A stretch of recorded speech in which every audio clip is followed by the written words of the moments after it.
विकास Sitamarhi, DJ विकास सीतामढ़ी।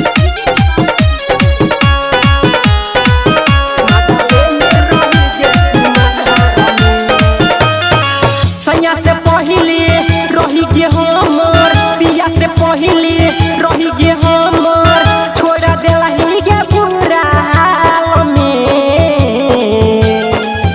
एगो हम एगो तू मजा लेने रही खरिहान में। एगो हम एगो तू मजा लेने रही गे कुमार में।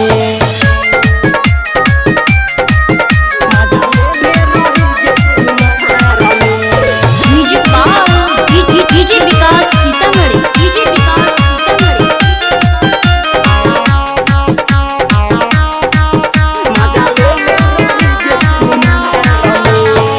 घर के बगल गाछी में तू से गलही गाल गे रही जब तुम्हारा छौरी कलिया बुरा हाल गे।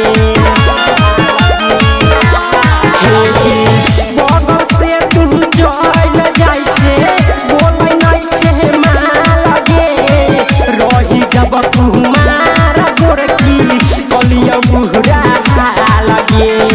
फोटा के लहाली दलिया गे छौरी कानक बहाली दलिया गे गोरकी चुमा देने रही दुनु गाल में। एगो हम एगो तू मजा लेने रही खरिहान में। एगो हम एगो तू मजा लेने रही गे कुमार में।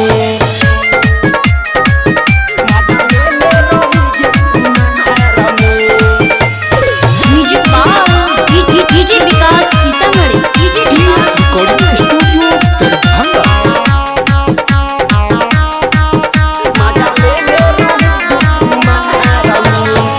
नया हकीन गेलियो कनक तोहरा बाली गे तब काहे बनले छौरी दोसर के घरा बाली गे। नया हकीन गेलियो कनक तोहरा बाली गे तब काहे बनले छौरी हमर नई घरा बाली गे। आशिक इंद्रजीत कहै छ तोरा राइटर अमृत कहै छ तोरा मिलया न गयस नो हाल में। एगो हम एगो तू मजा लेने रही खरिहान में। एगो हम एगो तू मजा लेने रही गे।